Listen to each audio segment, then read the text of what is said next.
Tense series के इस third video में हम आपका स्वागत करते हैं। जो कुछ भी अब तक हम लोग टेंस में पढ़ चुके हैं, इसी सिलसिले को थोड़ा सा और आगे आज हम लोग बढ़ाएंगे। यहाँ हम आज कोशिश करेंगे टेंस को और ज़्यादा सिंप्लीफाई करने की। सिंप्लीफाई का मतलब है कि थोड़ी सी जो कॉम्प्लेक्सिटी आ गई है उन चीज़ों को थोड़ा सा और हम आसान बनाने की कोशिश करेंगे। देखिए, एक चीज़ पहले समझ लेते हैं क्या है tense. Tense is a verb form which refers to a specific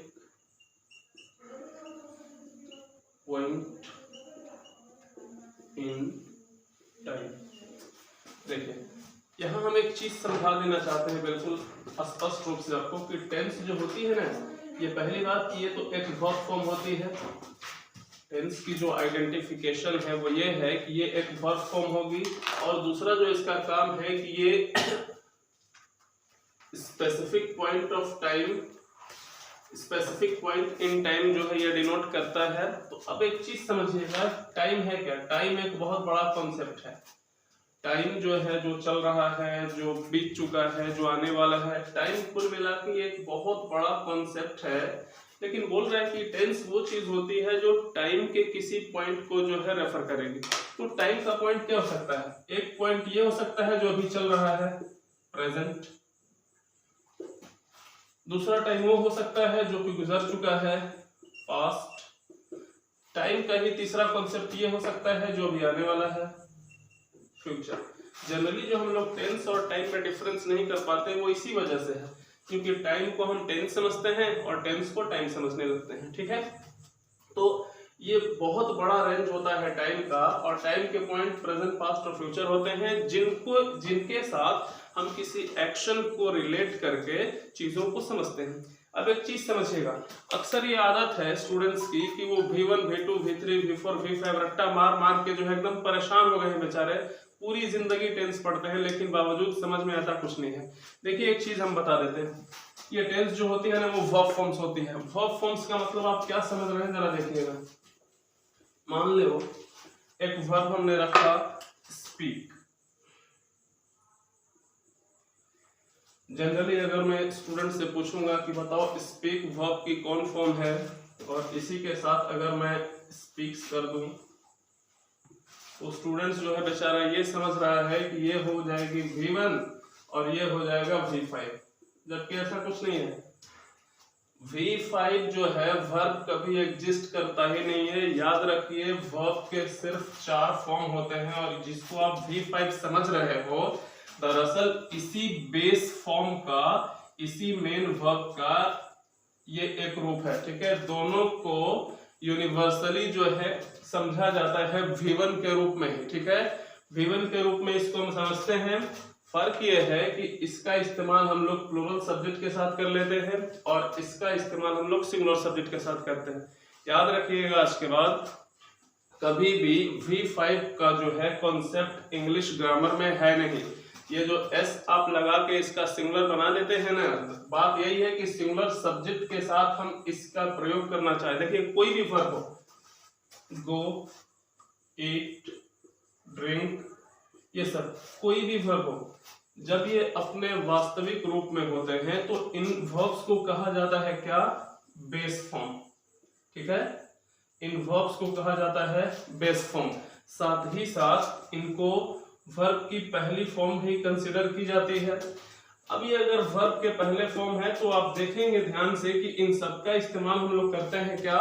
plural subject के साथ। ठीक है ना, लेकिन जैसे ही आप इसमें S या ES जोड़ोगे, ठीक है, तो अब इनका यूज जो है सिंगुलर सब्जेक्ट के साथ किया जाता है। तो इसका ये मतलब नहीं है कि अब ये V5 हो गया, नो, ये अभी भी V1 ही है। ये बात बहुत कम लोग जानते हैं कि वर्ब में S, ES लगने के बावजूद भी ये V1 ही होता है। ठीक है, V5 जैसा कोई चीज होता ही नहीं है इंग्लिश ग्रामर में। ठीक है ना, अब एक चीज समझिएगा, यहाँ कह रहा है कि टेंस जो है वर्ब की फॉर्म है, तो अब आप इसका अलग अलग फॉर्म समझ लें होता क्या है ये। ठीक है, देखिएगा,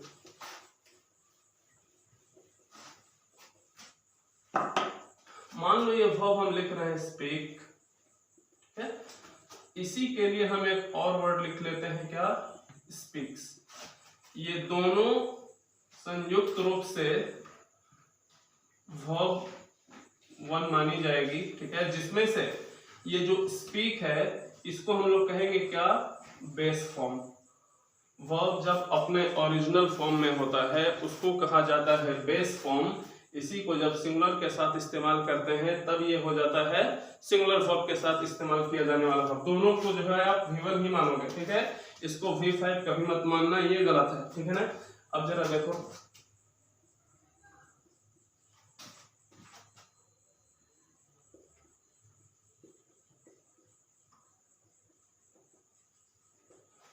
जिन चीजों को बच्चा V1, V2, V3 कंसिडर कर रहा है, दरअसल होता क्या है कि इसी बेस फॉर्म के ये सब के सब डेरिवेटिव होते हैं।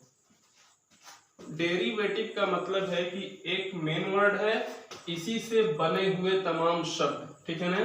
तो इसी स्पीक से स्पीक्स भी बना है जिसे हम V1 कंसिडर करेंगे सिंगुलर सब्जेक्ट के साथ। इसी स्पीक से स्पोक, स्पोकन और स्पीकिंग भी बना हुआ है। कुल मिला के आप ये समझ लो कि जिसको आप V1, V2, V3 कर रहे हो ऐसा कुछ होता नहीं है, बल्कि इसी स्पीक का ये सब के सब डेरिवेटिव है। डेरिवेटिव का मतलब है कि इसी स्पीक से बनाए गए तमाम के तमाम शब्द होते हैं, ठीक है।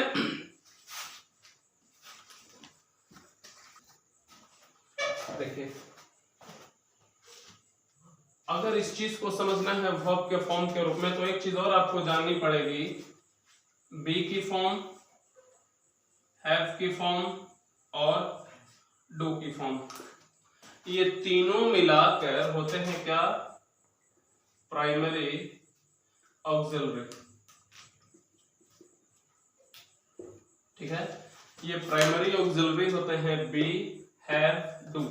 अगर तुम्हें पता हो कि बी मतलब कि जिस तरह से हम वर्ब के अलग अलग रूप का इस्तेमाल करना है, वर्ब की पहले रूप, दूसरे रूप, ये सब, उसी तरह बी, हैव और डू को भी जो है कंसिडर किया जा सकता है।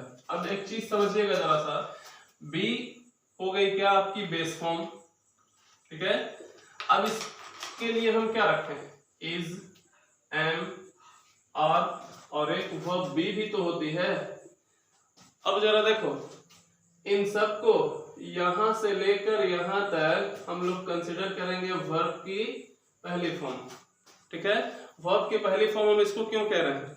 वर्ब की पहली फॉर्म हम इसको इसलिए कह रहे हैं क्योंकि देखो, इज जो है सिंगुलर सब्जेक्ट के साथ रखोगे, एम भी जो है आई के साथ आता है और आर तो आता है प्लूरल के लिए। जिस तरह से मेन वर्ब गो और गोस की बात हम कर रहे थे कि वो सब के सब V1 में ही कंसिडर किए जाते हैं, उसी तरह से बी को जो है आप मान लोगे बेस फॉर्म। इसका जो ये V1 है वो ये हो जाएगा। अच्छा, ये तो V1 हो गया। V2 क्या होगा इसका? वाज और वर। ये इसका V2 हो गया। और इसका थर्ड फॉर्म जो है आप समझते ही हैं, बीन होता है। फोर्थ आप जानते हो ING लगाया जाता है, वो हो जाएगा क्या? बीइंग। तो बी की ये 4 फॉर्म हो गई, V1, V2, वर्ब की थर्ड फॉर्म और वर्ब की चौथी रो, ठीक है। ये बात सिर्फ यहीं तक खत्म नहीं होती, बल्कि इसको हम इस हैव में भी ले जा सकते हैं। हैव भी जो है बेस फॉर्म होती है। अगर ये बेस फॉर्म है तो इसके भी अलग अलग रूप हो सकते हैं। तो अब जरा देखना, इसका जो वर्ब का फर्स्ट फॉर्म होता है वो होता है हैज और हैव दोनों। ये दोनों इसके जो है फर्स्ट फॉर्म है।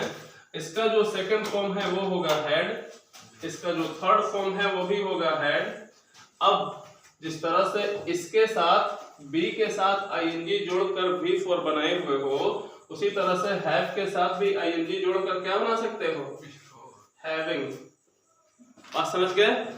ये दोनों जो है, एक चीज हम आपको बताना चाहते हैं इसमें, ये दोनों वर्ब्स ऑक्सिलरी वर्ब भी हो सकते हैं और कभी कभी मेन वर्ब की तरह भी इस्तेमाल में लाए जाते हैं, ठीक है। अब इस चीज को जरा सा ध्यान से समझना। तो देखिए, कब ये ऑक्सिलरी होंगे, कब ये मेन होंगे, इस बात को आपको अच्छे से समझना है, ठीक है। देखिए, हमें ये भी समझना है, देखे इज एन और को V1 हम मान रहे हैं, इसके पीछे तो कारण हो सकता है, बी को हम V1 क्यों मान रहे हैं, इसके पीछे भी कारण समझ लीजिए। आपको पता है कि इसको भी हम क्यों मानेंगे, देखिएगा अगर हम किसी भी मॉडल वर्ब का इस्तेमाल करें, ठीक है, तो मॉडल वर्ब का जब इस्तेमाल करते हैं तो इतना तो आपको पता है कि मॉडल वर्ब के बाद हमेशा आपको वर्ब की फर्स्ट फॉर्म रखनी पड़ती है। अब एक सेंटेंस अगर लिखें हम, he will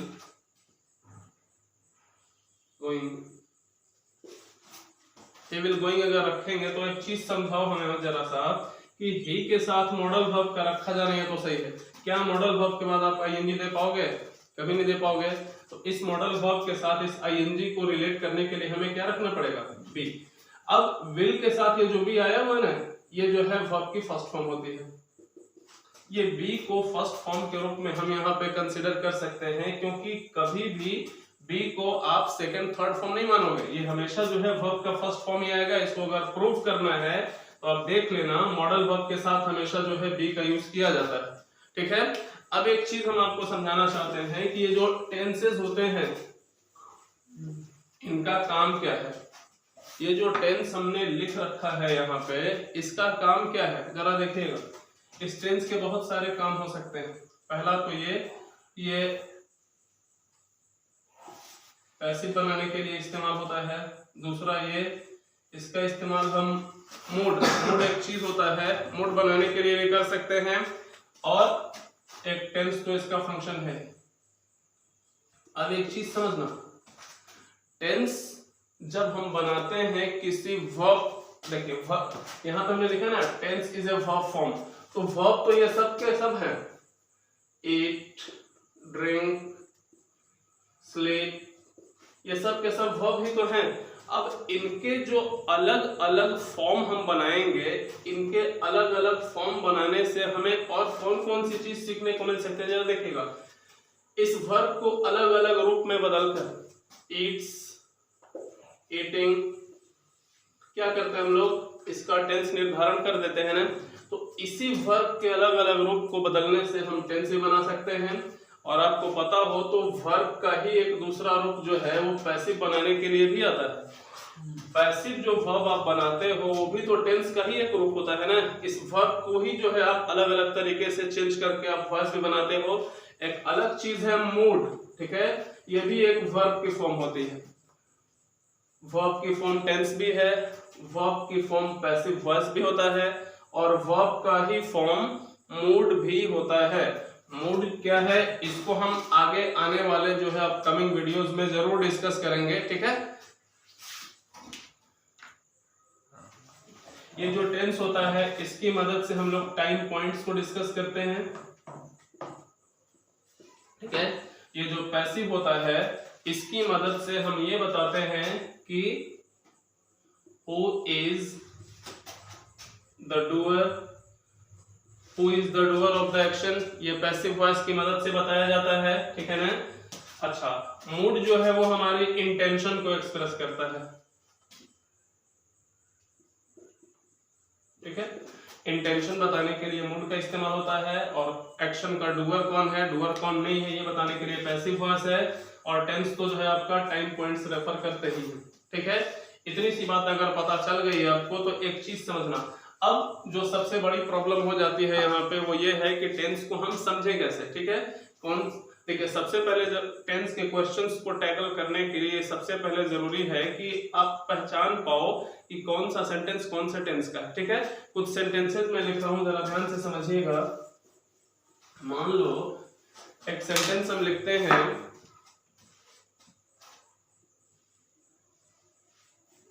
he had a horse, he had a horse एक सेंटेंस है हमारे पास। अब जरा ध्यान से देखिएगा तो हमें बताइए कि ये सेंटेंस जो है कौन से टेंस में है। अब एक बात समझना, यहाँ पे रखी गई है क्या, हैड। अगर यहाँ पे हम हैड रखे हैं तो तुम्हें अभी हमने बताया था कि हैड जो है वो V2 भी होता है, और यही हैड जो है वर्ब की थर्ड फॉर्म भी होती है। अब यहाँ पे हम हैड को क्या माने, ठीक है। हैड को अगर हम V3 मान लेंगे, मान लो यहाँ पे वर्ब की थर्ड फॉर्म अगर हम इसको मान लेते हैं, तो इसको वर्ब की थर्ड फॉर्म तो मान नहीं पाओगे।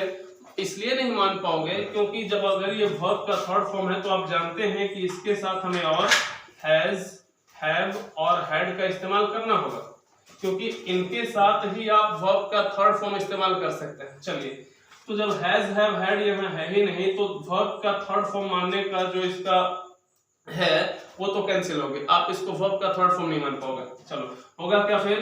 तो अब इसको मानना पड़ेगा तुमको कायदे से, क्या? वर्ब का सेकंड फॉर्म। क्यों? क्योंकि इसके अलावा और कोई ऑक्सिलरी वर्ब नहीं है, तो अब ये वर्ब के सेकंड फॉर्म हो गई। ठीक है, अब एक चीज सोचो जरा सा, अब अगर नरेशन में एक बात तुम पढ़े हो, नरेशन में एक चीज पढ़े होंगे कि पास्ट इंडेफिनिट जो है बदल जाता है वो पास्ट परफेक्ट में। तो अब एक चीज बताओ जरा सा, यहाँ अगर इस हेड को ही, अगर इस हेड को हम अगर V2 मान लें तो ये जाहिर है कि सेंटेंस पास्ट इंडेफिनिट का मानना पड़ेगा।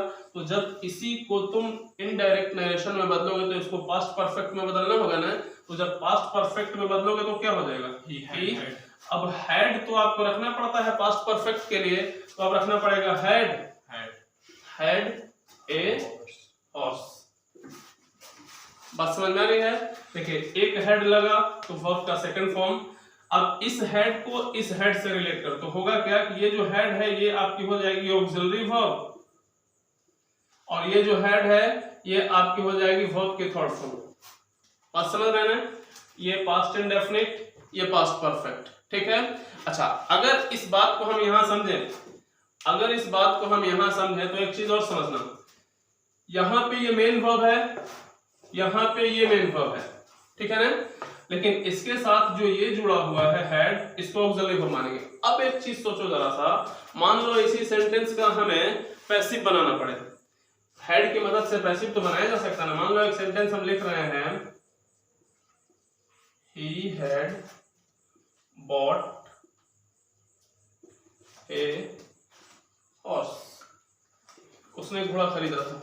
तो अब एक बात बताओ, ऑक्सिलरी वर्ब, मेन वर्ब और इस मेन वर्ब का ऑब्जेक्ट, इसका जब पैसिव बनाओगे तो होगा क्या? ए हॉर्स सीधा रहेगा, ए हॉर्स हैड, जब हेड रखोगे तो बीन आपको रखना ही पड़ेगा, बीन रखोगे उसके बाद बॉट रखना होगा तुम्हें, bought by him.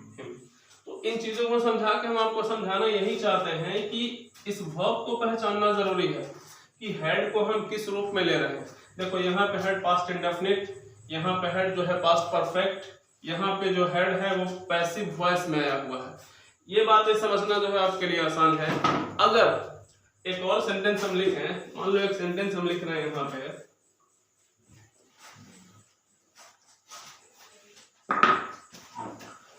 It hurt me, it hurt me. तो अब एक बात सोचो जरा सा, इसको हम कौन सा टेंस माने? देखिए, एक चीज समझ लीजिएगा, हर्ट, हर्ट, हर्ट, ये तीनों के तीनों जो है पहली form, second form, third form, ठीक है ना। अच्छा, इसको हम कौन सा टेंस माने थे? इसको आप प्रेजेंट इंडेफिनिट नहीं मान पाओगे। प्रेजेंट इंडेफिनिट इसलिए नहीं मान पाओगे क्योंकि अगर ये प्रेजेंट इंडेफिनिट होता तो इस इट के साथ सिंगुलर हो गया होता हर्ट्स। अब जब हर्ट यहाँ रखा ही है, ठीक है ना, अब जब हर्ट यहाँ रखा है तो तुम्हारे पास सिर्फ एक रास्ता है, इसको सिर्फ V2 मान पाओगे। अच्छा, जब तुम्हें पता है कि वर्ब की थर्ड फॉर्म भी हर्ट ही होती है तो इसको वर्ब की थर्ड फॉर्म क्यों नहीं मान सकते? वर्ब की थर्ड फॉर्म इसलिए नहीं मान सकते क्योंकि अभी अभी बताया मैंने कि अगर ये वर्ब की थर्ड फॉर्म होगी तो इसके साथ आपको देना पड़ेगा क्या?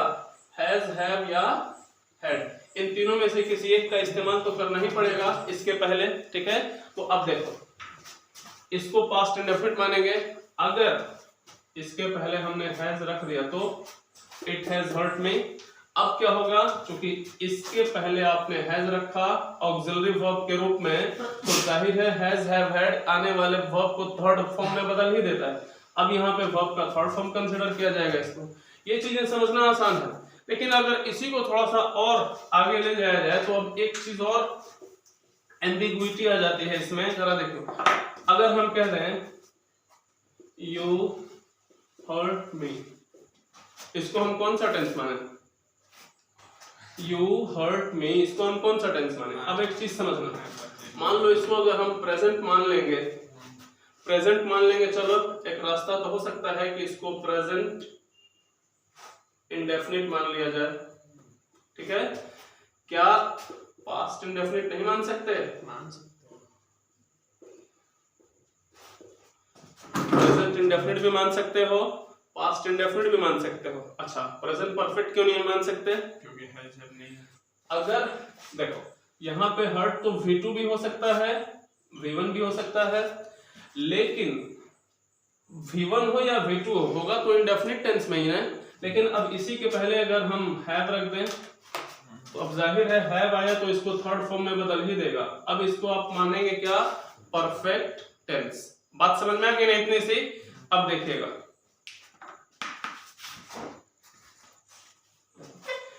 एक सेंटेंस हमारे पास है, Mohan will have been arrested, ठीक है। अब एक चीज ध्यान से समझना, मोहन तो हो जाएगा हमारा सब्जेक्ट और इसका एक्शन हो जाएगा क्या? अरेस्टेड। इस बीच में आने वाली ये तीनों के तीनों जो वर्ब्स हैं वो सब के सब जो है ऑक्सिलरी वर्ब है, ठीक है ना। अब जो ऑक्सिलरी वर्ब का इस्तेमाल हमने यहाँ कर रखा है, इन तीनों का अपना अलग अलग फंक्शन है, ठीक है ना। अब एक चीज देखना, ये जो विल है आप जानते हैं कि ये प्रोबेबिलिटी को शो करेगा। प्रोबेबिलिटी का मतलब आने वाले समय में किसी एक्शन का होना जो है तय है, ये बात बताएगा कौन? विल। अच्छा, हैव जो है ये एक परफेक्ट एक्शन की अलामत है, ठीक है। हैव जब रखते हैं हम लोग तो इसका मतलब कोई एक्शन जो है वो परफेक्ट टेंस में चला जाता है। दूसरी तरफ बीन जो रखा जाता है ये जो है पैसिव वर्ब की पहचान होती है। बात समझ रहे हो ना? Mohan will have been arrested, देखो विल जो है वो ये बताएगा प्रोबेबिलिटी, यानी कि कोई घटना आने वाले समय में होगी। हैव जो है ये बताएगा कि कोई एक्शन कंप्लीट हो चुका है या कंप्लीट होने वाला है, कंप्लीट हो चुकेगा। बीन का इस्तेमाल जो है किया जाता है पैसिव वॉइस बनाने के लिए, ठीक है। अब मान लो इसमें से अगर हम बीन को हटा दें, बीन रखोगे तब ना पैसिव बनेगा। अगर बीन को हटा दो तो देखो सेंटेंस तुम्हारा एक्टिव हो जाएगा। अगर बीन रख दोगे तब तो ये डूअर नहीं होगा, लेकिन अगर बीन हटा दोगे तब तो ये डूअर हो जाएगा, ठीक है। अगर बीन रखोगे तो इसका मतलब हो जाएगा कि मोहन को ही अरेस्ट कर लिया गया है। अगर बीन डिसमिस करना है तो इसका मतलब ये हो जाएगा कि मोहन ने खुद गिरफ्तार किया है। तो ये ऑक्सिलरी वर्ब्स के फंक्शन होते हैं, ठीक है ना। और भी ऑक्सिलरी वर्ब्स के बहुत सारे फंक्शंस हैं जिन्हें आपको समझना होगा अच्छे से। जैसे अभी अभी मैंने बात किया क्या कि ऑक्सिलरी वर्ब के रूप में, प्राइमरी ऑक्सिलरी वर्ब के रूप में आता है क्या? बी, डू और हैव। बी, डू और हैव ये आते हैं ऑक्सिलरी वर्ब के रूप में, प्राइमरी ऑक्सिलरी वर्ब के रूप में। अब देखो बी के रूप में तो आप रखते ही हैं इज, एम और वाज और वर। इनका इस्तेमाल किया जाता है किस लिए?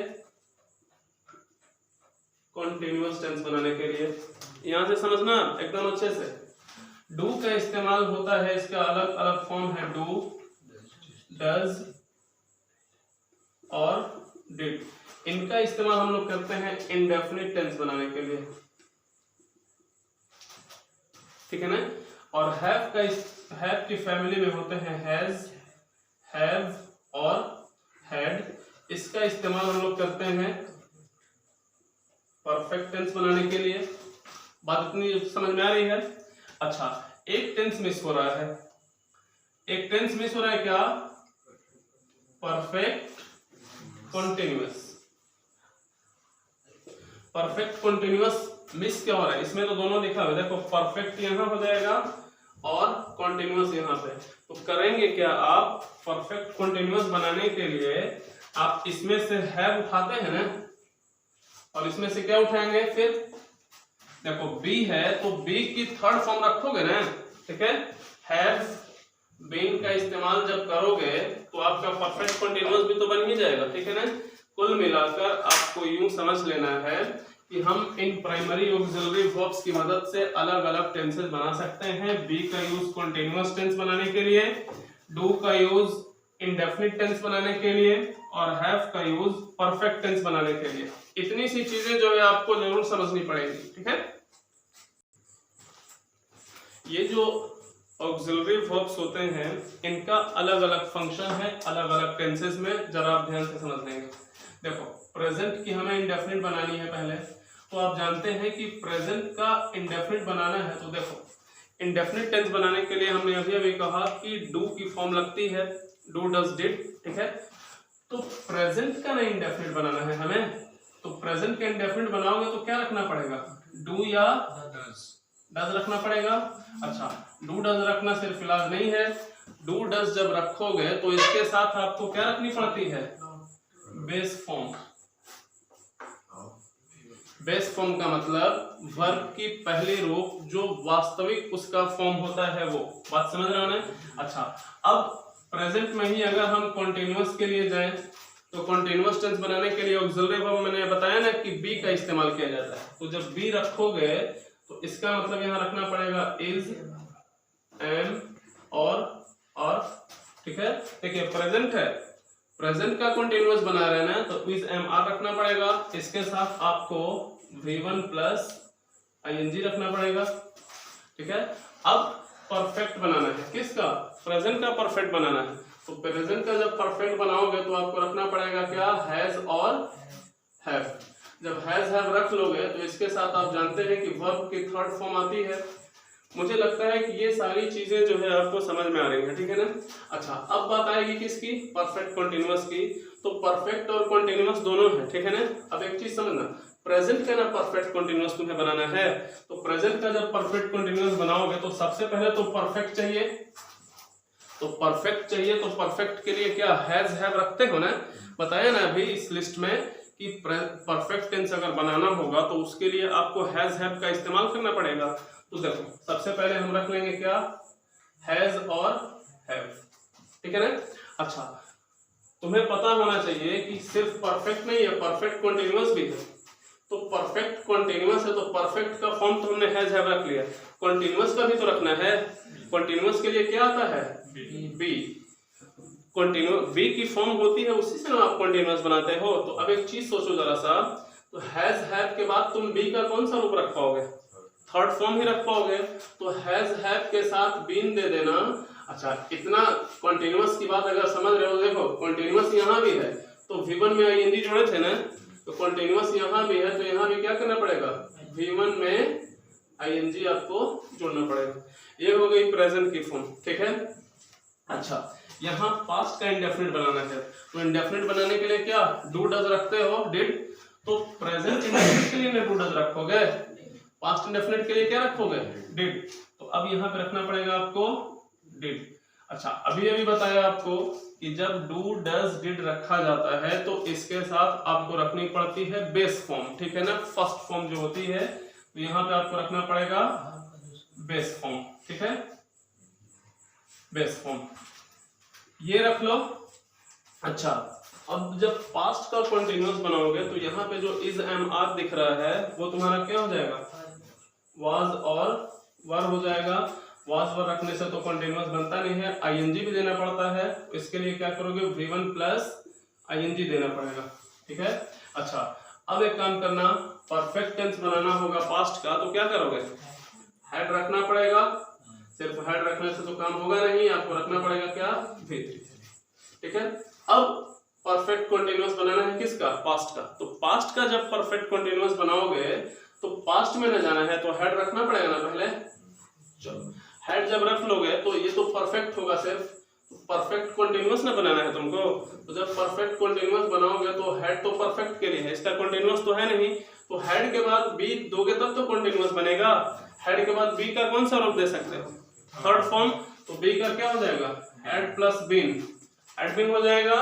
अब इसके साथ आपको V1 प्लस ING रखनी पड़ेगी, ये बात हो गई आपकी, ठीक है। चलो, ये चीज तो आप जो है समझ रहे हैं कि प्रेजेंट और पास्ट में है तो आसान है। अब बात आ जाएगी फ्यूचर की। तुम्हें पता है कि फ्यूचर एक्शंस जो होते हैं वो प्रोबेबिलिटी पे बेस्ड होते हैं। प्रोबेबिलिटी का मतलब कि कोई ऐसा एक्शन जो कि आने वाले समय में होगा। तो अब देखो, आने वाले समय में जो फ्यूचर एक्शन के लिए होता है उसके लिए तो विल शैल रखते ही है ना, विल शैल रखते हैं, ठीक है। अब एक चीज समझना, फ्यूचर का इंडेफिनिट टर्म बनाना है तुमको, तो इंडेफिनिट टेंस बनाने के लिए तुम्हें वर्ब की फर्स्ट फॉर्म चाहिए होती है। जैसे प्रेजेंट का इंडेफिनिट जब बनाते हो, प्रेजेंट का जब इंडेफिनिट बनाते हो या तो गो का इस्तेमाल करोगे या फिर गोस का। अभी अभी मैंने कहा तुमको कि देखो गो और गोज ये दोनों वर्ब की फर्स्ट फॉर्म ही होती है। फर्क ये है कि ये प्लूरल सब्जेक्ट के साथ आता है, ये सिंगुलर सब्जेक्ट के साथ आता है, ठीक है। लेकिन अब इसी चीज को फ्यूचर इंडेफिनिट में अप्लाई करोगे तो तुम्हें तो पता है ना कि जो मॉडल वर्ब होती है उसके साथ हमेशा जो है आप बेस फॉर्म रखते हो। मॉडल वर्ब के साथ तो हमेशा बेस फॉर्म रखोगे, तो इसका मतलब क्या हो जाएगा, V1 ही होगा ना इनडायरेक्टली, ठीक है। चलो ये बात तो हो गई यहाँ से। अब मान लो इसी फ्यूचर का कॉन्टिन्यूअस तुम्हें बनाना हो, तो कॉन्टिन्यूअस बनाओ चाहे कुछ बनाओ, पहले तो विल शैल रखोगे तभी ना फ्यूचर होगा।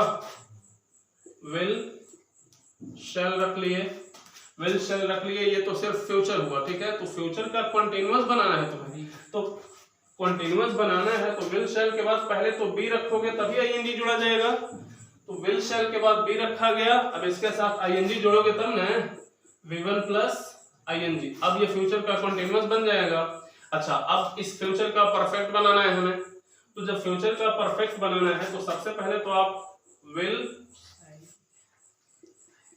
और शैल रखेंगे, विल शैल रखेंगे, ये फ्यूचर हो गया।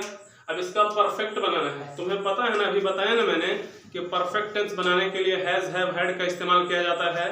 अच्छा, परफेक्ट टेंस बनाने के लिए हैज हैव हैड तीनों है, तो क्या विल शैल के बाद आप हैड का इस्तेमाल कर पाओगे, हैज का इस्तेमाल कर पाओगे? नहीं, क्योंकि अभी यहाँ बताया गया कि विल शैल के बाद हमेशा बेस फॉर्म रखी जाती है। तुम्हें पता है ना कि हैव बेस फॉर्म होती है, विल शैल के बाद आप यहाँ रखोगे क्या, हैव।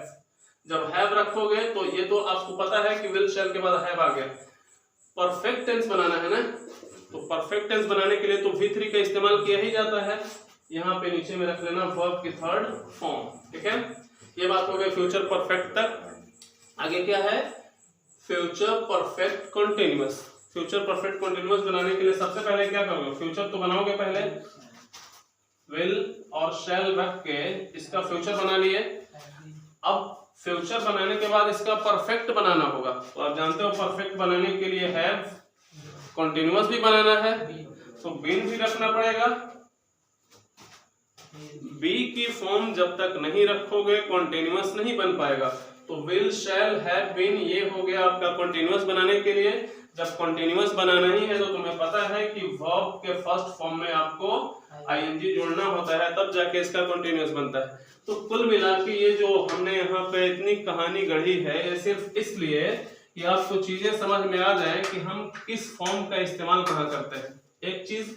दूसरी चीज ये समझ लेना, ये जो डिड रखा गया है, ये डिड का इस्तेमाल जो आप कर रहे हो वो सिर्फ, और डिड और इवन डू डज का ये सिर्फ निगेटिव और इंट्रोगेटिव, ये सिर्फ निगेटिव और इंट्रोगेटिव सेंटेंसेस के लिए ही वैलिड होते हैं, ठीक है ना। अगर सेंटेंस तुम्हारा असर्टिव हो गया, अफर्मेटिव सेंटेंस हो गया, तो तुम्हें पता है कि अफर्मेटिव सेंटेंस जब लिखोगे तो यहाँ आपको वर्ब की सेकंड फॉर्म लिखनी पड़ेगी और यहाँ आपको या तो V1 रखना पड़ेगा जिसमें आपको S या ES जोड़ना पड़ेगा। हालांकि यहाँ S या ES जब वर्ब में जोड़ोगे इसका मतलब V5 मत समझना, मैं अभी भी आपको कह रहा हूँ, ठीक है ना।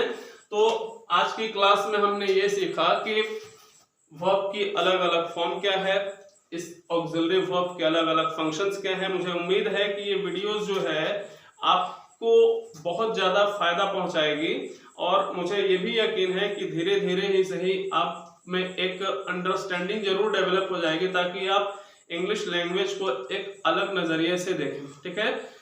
मुझे बहुत अफसोस होता है कि इतनी मेहनत करने के बावजूद जो है आपके कमेंट्स जो है नहीं आते, ठीक है। कम से कम इतना जरूर करें कि आप कैसा महसूस करते हैं इन चीज़ों को देख के, आप जरूर लिख कर भेजें। अगर कोई परेशानी हो रही है वो भी जो है आप कमेंट सेक्शन में जाके लिख सकते हैं, ताकि आने वाले वीडियोस में हम उन चीज़ों को सॉर्ट आउट कर पाएं। Thank you very much.